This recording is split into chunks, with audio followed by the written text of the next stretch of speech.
tal, amigas y amigos del Invite?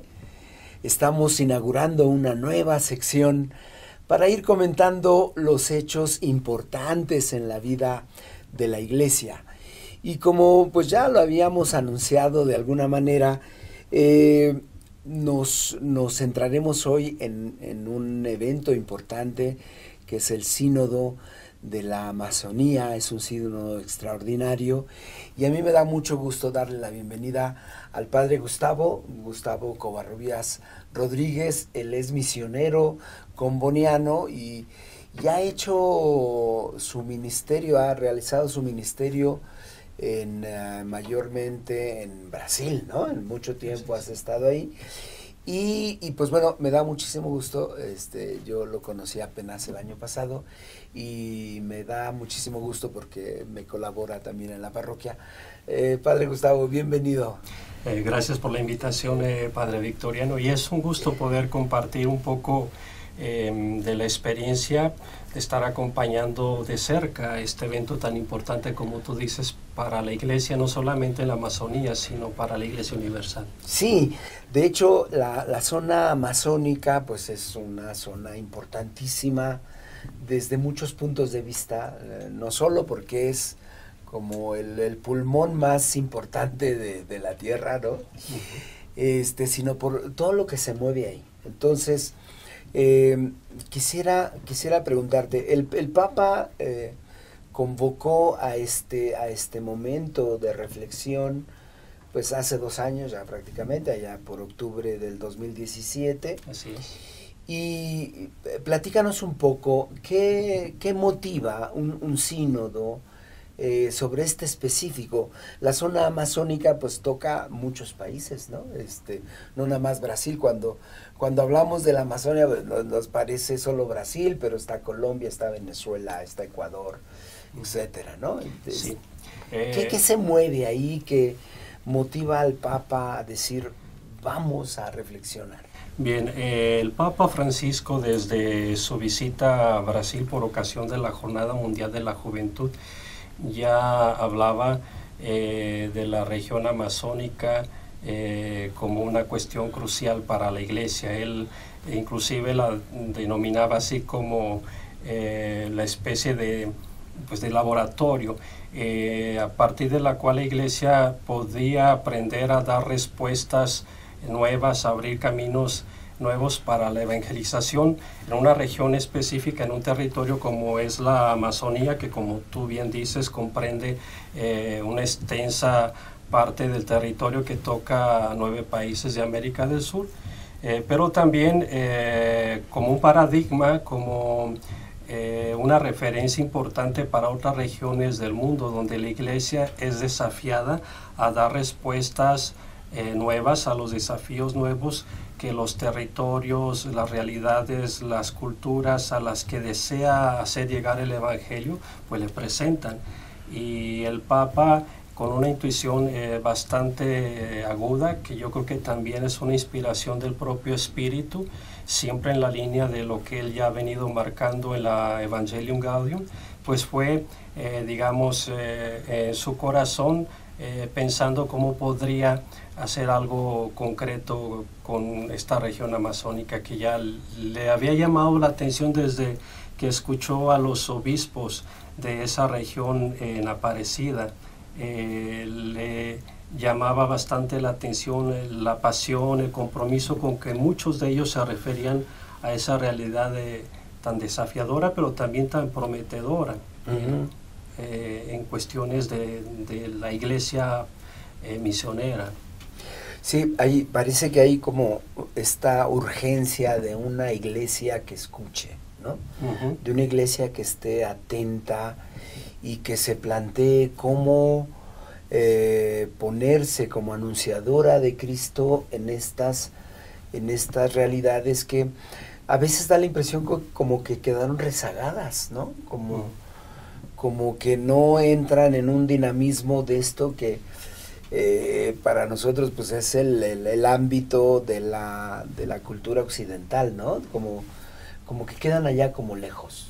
Esa es una impresión que mucha gente tiene, inclusive dentro de la propia iglesia. Cuando hablas de un sínodo para la Amazonía, dicen, bueno, es algo que dice respecto a Brasil, o si tienen una visión un poquito más depurada, pues a una región específica de América del Sur, ¿no?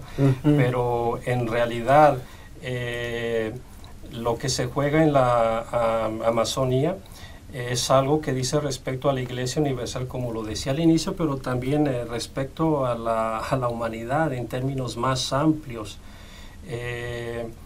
Ciertamente el sínodo que el Papa ha convocado, como tú bien lo señalas, en 2017, surge también en el contexto del lanzamiento de la encíclica del Papa Laudato Si.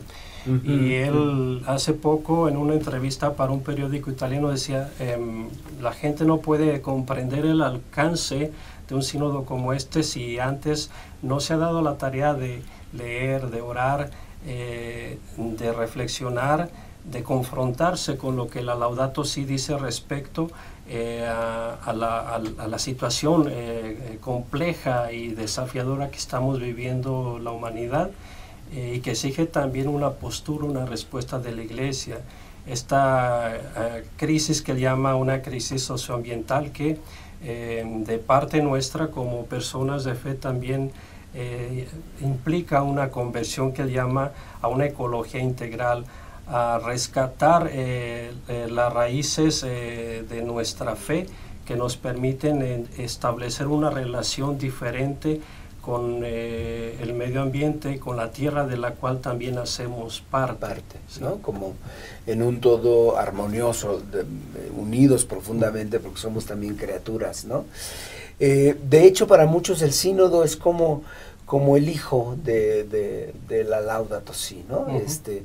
Lo cual es muy, muy interesante porque en este documento el Santo Padre habla como de una manera universal, ¿no? Es decir, más allá de, pues los documentos ordinariamente son para la catolicidad, para los que hacemos parte de la Iglesia Romana, pero aquí hay como un respiro de un diálogo que pues viene como desde la urgencia del Vaticano II, de una iglesia que se pone en diálogo, ¿no? Y quiero subrayar, en diálogo con toda la humanidad, no desde la cosa de dar directrices, de esto está bien, esto está mal, yo tengo la verdad absoluta, sino como en esta actitud, pues mucho de escucha y de diálogo, ¿no? Sí, esta palabra escucha es clave, inclusive desde la comprensión de cualquier sínodo, no solamente en este caso del sínodo de la Amazonía, sino de los que han pasado ya, como es el de los jóvenes, el de la familia. El Papa desde la realización, la preparación también de estos eventos ha insistido mucho en la necesidad de recuperar aquella capacidad de la Iglesia de ser, además de madre y maestra, él lo dice explícitamente, de ser discípula. Y el discípulo es alguien que se pone básicamente a la escucha.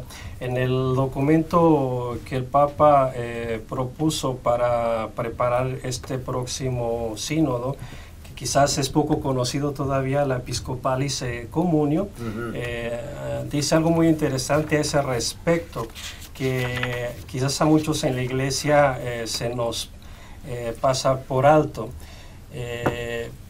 Hablando, por ejemplo, del ministerio específicamente episcopal, el Papa dice en este documento, él es llamado junto con los demás, caminar adelante indicando el rumbo, apuntando la vereda, caminar en medio para fortalecer en la unidad, caminar atrás, tanto para que nadie permanezca atrás, como sobre todo para seguir la intuición que el pueblo de Dios tiene para encontrar nuevas sendas.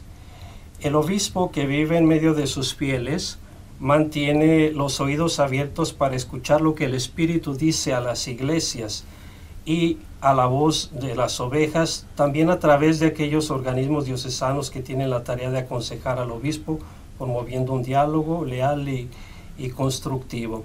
En este mismo documento, entonces, el Papa de alguna manera está diciéndole a la Iglesia en la región amazónica, pero a la Iglesia universal, que necesita recuperar esta capacidad de ser una iglesia dialogante, pero una iglesia que escucha, que camina al ritmo de la gente, del pueblo al que se quiere anunciar la alegría del Evangelio.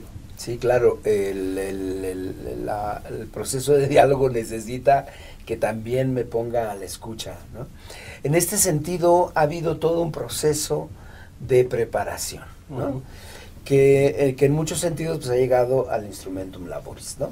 Pero antes de entrar al Instrumentum Laboris, tú has tenido la oportunidad de estar ahí el mes pasado, de ver a los protagonistas, ¿no? Que están ahí elaborando. ¿Cómo ha sido este proceso? ¿Qué nos puedes decir? Sí, yo tuve pues la oportunidad y la gracia de tocar un poquito de cerca esta realidad amazónica y también este proceso de preparación del sínodo. También como tu propia experiencia, ¿no? Porque ahí estuviste trabajando, ¿no? Sí, sí, yo estuve trabajando durante algunos años en el estado de Maranhão, en el noreste brasileño, que todavía hace parte de lo que en Brasil llaman la Amazonía legal. Pero ahora me di la oportunidad de tocar un poquito más de cerca la otra región amazónica. Primero estuve en Brasilia participando como oyente de un encuentro que tuvieron los obispos brasileños para estudiar el documento de trabajo.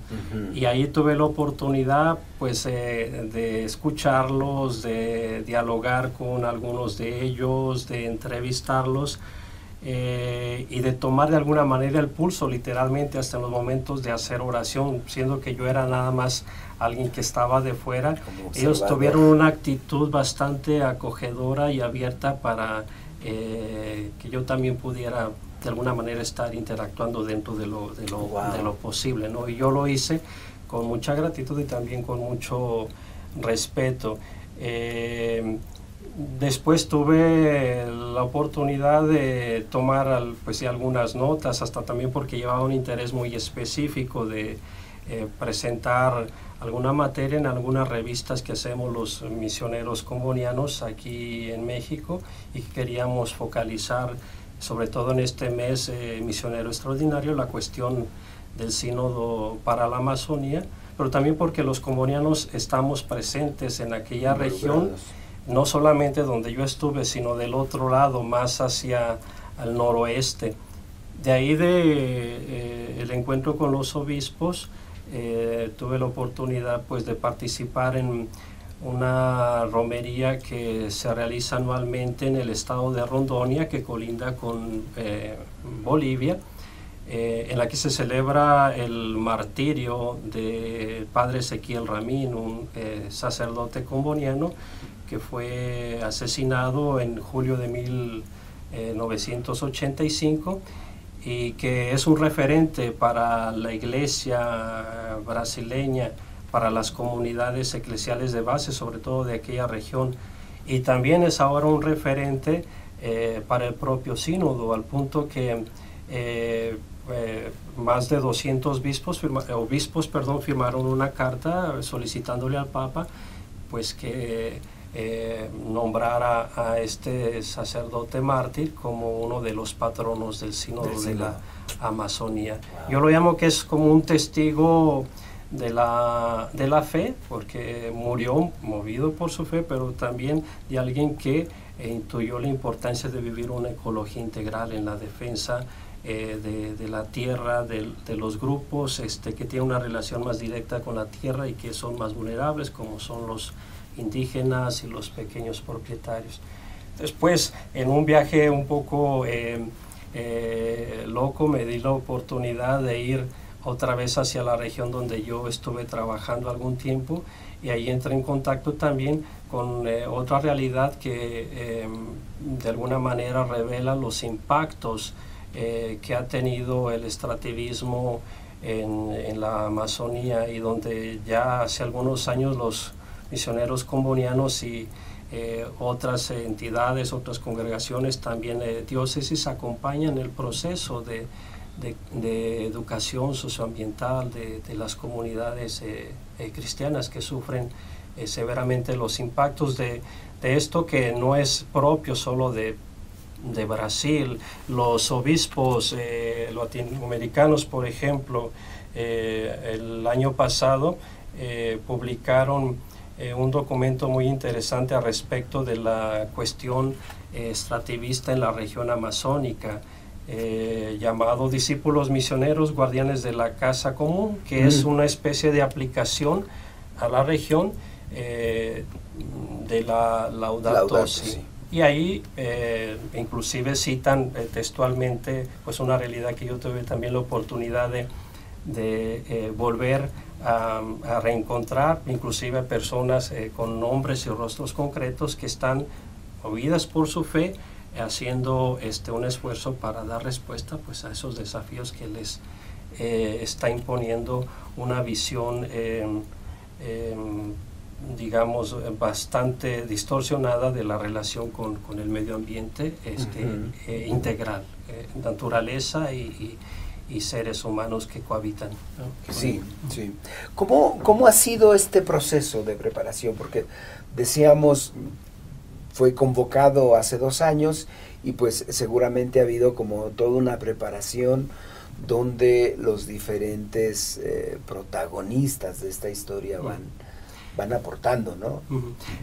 Yo creo que uno de los momentos así claves de preparación, que de alguna manera ya es el sínodo en proceso, cuando hablamos de la escucha, pues fue este encuentro importante que tuvo el Papa Francisco con los pueblos amazónicos en Puerto Maldonado, en Perú, en enero del año pasado, en donde allí él mismo dio un testimonio claro de cómo la Iglesia se pone a la escucha, dialoga con los grupos, las culturas, con las personas que están directamente involucradas en la defensa de sus territorios, en la preservación del medio ambiente, y a las cuales también se pretende evangelizar.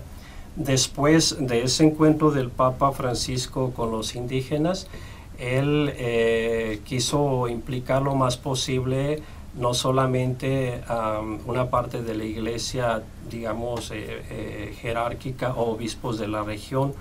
Tuvo el cuidado de invitar y hacer partícipes de este proceso de preparación a congregaciones religiosas, a laicos, de manera muy especial a la REPAN, a la Red Eclesial Panamazónica, que surgió hace algunos años y que está siendo un soporte bastante cualificado para la preparación del sínodo.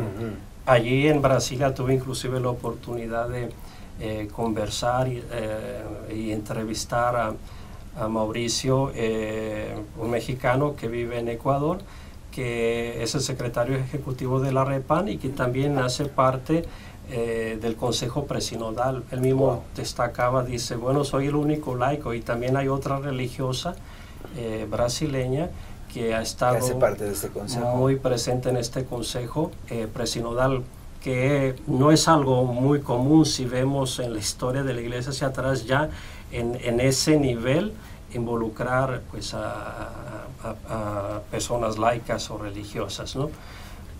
Pero también, sobre todo, me parece que lo más interesante en el proceso de preparación han sido todos los encuentros, asambleas llamadas presinodales que se han realizado en los 9 países que comprenden la región amazónica. Según el propio Mauricio, por los datos que ellos tienen en la REPAN, más o menos se logró escuchar a 85,000 personas, incluidas también a grupos muy específicos, grupos indígenas de los diferentes países, comunidades ribereñas, colectivos de mujeres, comunidades eclesiales de base, las diócesis en general. Tuvieron la oportunidad, con un documento de preparación previo al documento de trabajo que ahora se va a retomar en el sínodo, pues de hacer oír realmente su voz. Y ese documento que ahora será la base de la reflexión, del discernimiento en el sínodo, pues es fruto de la escucha de todas esas personas. Ha sido en sí mismo todo este proceso, como lo digo, pues un ejercicio de una iglesia más sinodal. Qué importante esto que subrayas a propósito de la participación de los laicos, ¿no? Porque muchas veces podemos caer en la tentación de diseñar el traguecito y meter ahí a como dé lugar a los demás, ¿no? Como en una cosa ahí de yo ya sé todo, tú te callas y me obedeces, ¿no? Qué importancia que la iglesia se ponga en escucha. Esto que subrayaba el documento del Papa, del obispo que está en medio de su pueblo escuchando la voz del Espíritu, y hay que decirlo, la voz del Espíritu también pasa a través de los bautizados, de todos los bautizados, claro, pero digo de los bautizados laicos, claro, ¿no? Lo que él llama en el documento el sensus fidei, ¿no? El sentido de la fe del pueblo de Dios, al que hay que también prestar bastante atención, ¿no? Sí. ¿Qué ambiente viviste? ¿Cómo notaste el ambiente, el ánimo, la expectativa? ¿Cómo está? Sí, yo por el contacto que tuve con las personas que de alguna manera pues yo ya me había programado, pues percibí un ambiente de bastante expectativa y esperanza con relación a lo que se puede avanzar en esto que propone el sínodo, en abrir nuevos caminos para la iglesia en la región amazónica, que también pueden ser, como ya dije, referencia para otras regiones del mundo, en la manera de hacer iglesia. Sí. Pero también escuché, aunque muy poco, ya en el ambiente más general de Brasil, pues reacciones encontradas, inclusive en algunos encuentros que tuvimos con el obispo, que es el presidente del Consejo Indigenista Misionero. Él nos decía, mira, nos están llegando a la conferencia de los obispos de Brasil, noticias de que hay grupos ciertamente minoritarios, pero que quieren hacer ruido, que están abiertamente opuestos a la realización del sínodo, porque pues hacen una lectura descontextualizada del mismo, bastante restringida, sí. Y que también de alguna manera está alimentada por la propia postura que el gobierno actual en Brasil ha asumido con relación a toda la cuestión ambiental, a la cuestión también de derechos de pueblos indígenas, de minorías. Entonces hay como dos vientos de alguna manera contrarios. Por un lado, bastante expectativa, esperanza dentro de Brasil y también fuera, porque tuve oportunidad de encontrar a gente, por ejemplo, de Ecuador, que está con una expectativa también grande de que algo se pueda avanzar en la línea de abrir nuevos caminos para la iglesia, de líneas nuevas para poder atender mejor a las comunidades en la región amazónica que tienen, por ejemplo, el derecho a la Eucaristía, pero también gente que, repito, no logra captar la importancia que tiene esto, inclusive hasta acusando el documento de trabajo como herético, pero pues no es de extrañar, es gente que antes del sínodo de la Amazonía ya hablaba algo parecido con respecto a la Laudato Si, ¿no? Calificándola como una encíclica verde, puramente ecológica, aun cuando el Papa insiste, pues esto es parte de la doctrina social de la Iglesia. Y si se lee con atención luego al principio de su documento, él hace las referencias a Juan Pablo II, a Benedicto XVI, a Pablo VI, a Juan XXIII, ¿no? a todos los que pues en esta línea han recogido esta tradición de la doctrina social de la Iglesia, que se remonta ya a Pío IX, ¿no? Con la Rerum Novarum. Con la Rerum Novarum. Y que cómo es importante, obviamente el Papa Francisco lo pone de una manera muy estructurada, pero tienes razón en esta, sobre todo me viene a la mente Juan 23 y de allá para acá, como esta mirada de veamos el mundo en el que estamos viviendo pues de una manera más respetuosa, ¿no? Alguien decía, bueno, pues es que el Papa, en lugar de estar conduciendo a las ovejas hacia Dios, pues ahora se dedica a cuidar árboles, ¿no?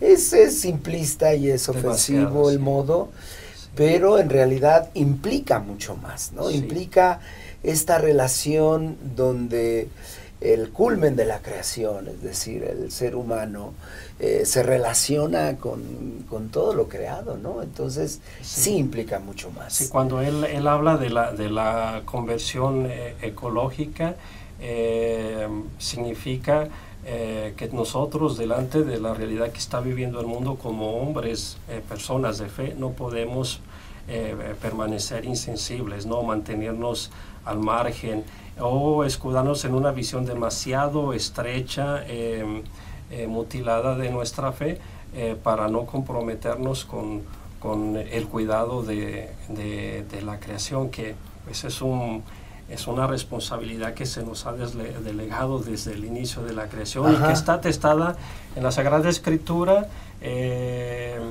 y que desafortunadamente durante algún periodo de la Iglesia y todavía en algunos contextos pues se malinterpreta cuando se habla de que Dios le pidió al hombre que dominara la tierra, pues también se olvida que le pidió que la cultivara y que la cuidara, y sí. Ese dominar significa hacerse responsable, hacerse guardián de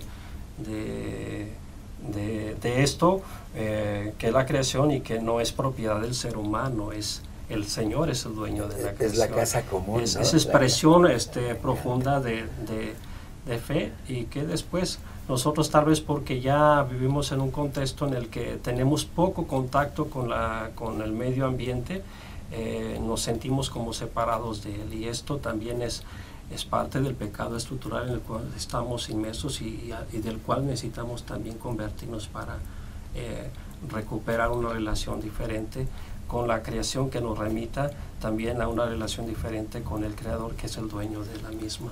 Sí. ¿Qué pasa en esta confrontación? Como yo a veces escucho que hay personas que dicen, no, pues sí, así son los ciclos de la tierra, luego hay periodos de sequía, periodos de destrucción, y en cambio pues hay esta mirada como más armónica o más hacia el extremo de animalismos o ecologismos también puestos en los extremos, como decía. Es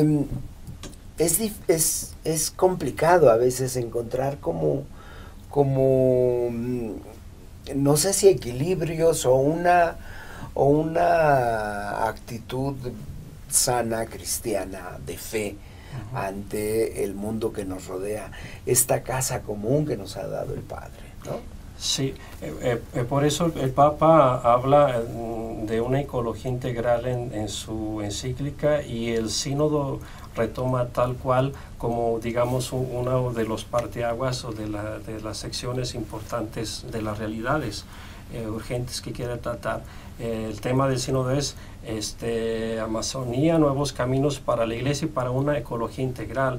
El Papa no se inventó esto. El Papa Juan Pablo II ya hablaba en algunos de sus encíclicas, de sus posturas al respecto de ecología integral, en el sentido de que no podemos reducirnos a ver la cuestión del medio ambiente como cuidar solo de los animales, de las plantas, del agua, de la cuestión climática, sino también de los seres humanos que están estrechamente relacionados con ellos. El grito de la tierra es el grito también de los pobres, de los más vulnerables, y allí es una cuestión ética y una cuestión de fe que debe también a nosotros cuestionarnos. En la manera en que no cuidamos de la casa común, también estamos propiciando que muchos hermanos nuestros también fallezcan prematuramente, tengan condiciones de vida indignas, no tengan acceso a los bienes que de alguna manera son de todos, sobre los cuales pues los papas ya lo han dicho en la doctrina social de la Iglesia, pues pesa una hipoteca social. Sí. No son nuestros, estamos aquí para administrarlos y son para compartirlos, con las poblaciones, sobre todo, que más sufren hoy las consecuencias de la crisis ambiental, pero también pensando en las futuras generaciones.